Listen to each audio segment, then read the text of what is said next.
Tabala, vous étiez où? Vous venez d'où? J'étais adjoint-commissaire du quartier Massina. D'accord. Le désordre que vous faites à Moutabala, ça s'arrête aujourd'hui. Ça s'arrête aujourd'hui. Si vous insistez, ça commence par la passe.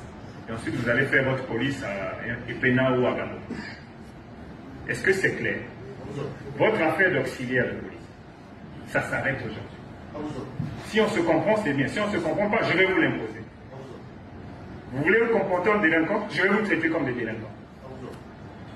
Est-ce qu'on est clair? Bazos, c'est de lui qu'on a reçu beaucoup de plaintes. Votre comportement, vous interpellez tout le monde à tout va. C'est vous qui décidez. Vous êtes un roi dans votre commissariat.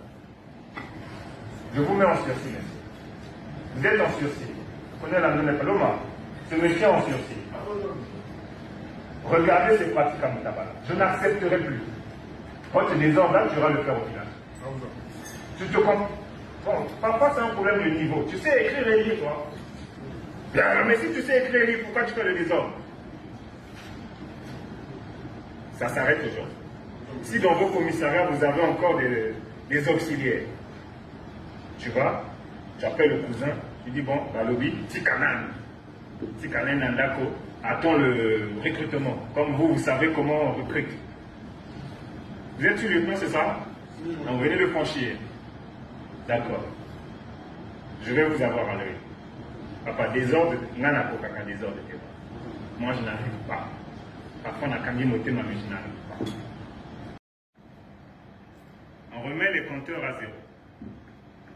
Chacun repart sur la ligne de départ à son poste. Il n'y a pas de projet de changer les commissaires. Non, je n'ai pas ce projet-là. Vous êtes des policiers, vous êtes des fonctionnaires de police. Moi-même, j'ai participé à vos nominations. Mais je vais continuer avec vous. Je vais vous dire une anecdote. Un jour, toujours dans vos bêtises, il y a des policiers qui ont commis, et puis les gens Dengue et moi étaient tous les deux, on se lamentait de votre attitude, de votre comportement.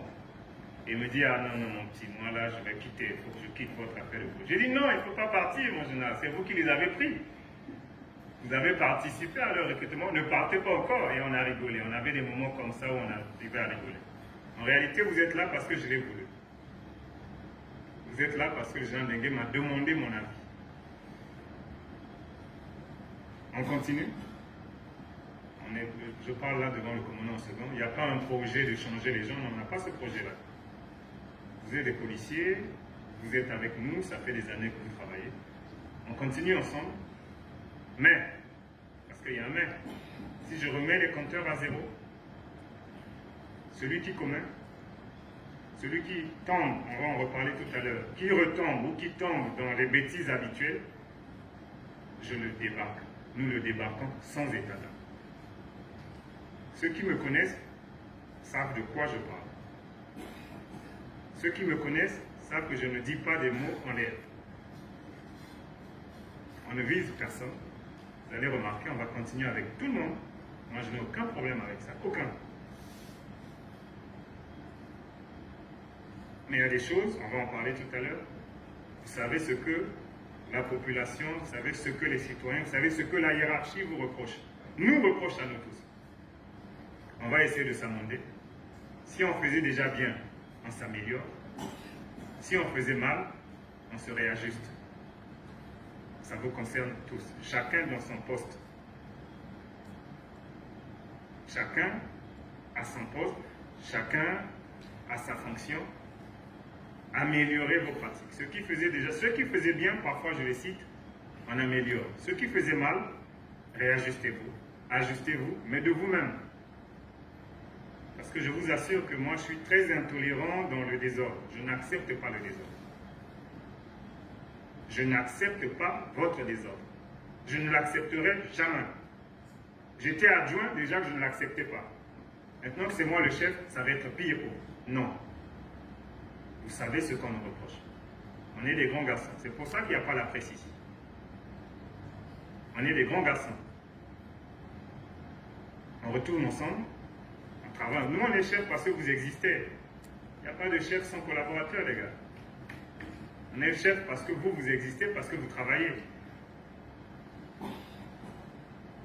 Mais il faut que je vous dise que celui qui tombe, celui qui retombe dans ce que je vais décrire tout à l'heure, nous le débarquons sans état d'âme. Sans état d'âme. J'ai cette particularité. Je vous regarde en face, je vous dis que vous avez fait ça, ça, ça, je vous débarque. Ce n'est pas dans votre dos. Ce n'est pas dans le dos. Je ne crains personne dans mon travail. Quand je travaille, je ne crains personne. Je ne viendrai jamais chez vous pour vous donner des ordres, parce que chez vous, c'est chez vous. Mais dans notre exercice, dans notre travail, les règles sont connues. Parce que moi aussi, j'ai des comptes à rendre à ma hiérarchie. Moi aussi, j'ai des comptes à rendre. Et je n'accepterai pas que par le comportement d'un seul d'entre vous, que toute la corporation soit toujours tirée vers le bas. On est tous dans la boue parce qu'il y a un individu qui estime qu'il doit ravir 2000 francs une maman. Non, moi je n'accepterai pas. Vous allez le faire une fois, mais pas deux fois. Ça, il faut que je vous dise les choses clairement. Vous ne serez pas surpris quand je vais le faire.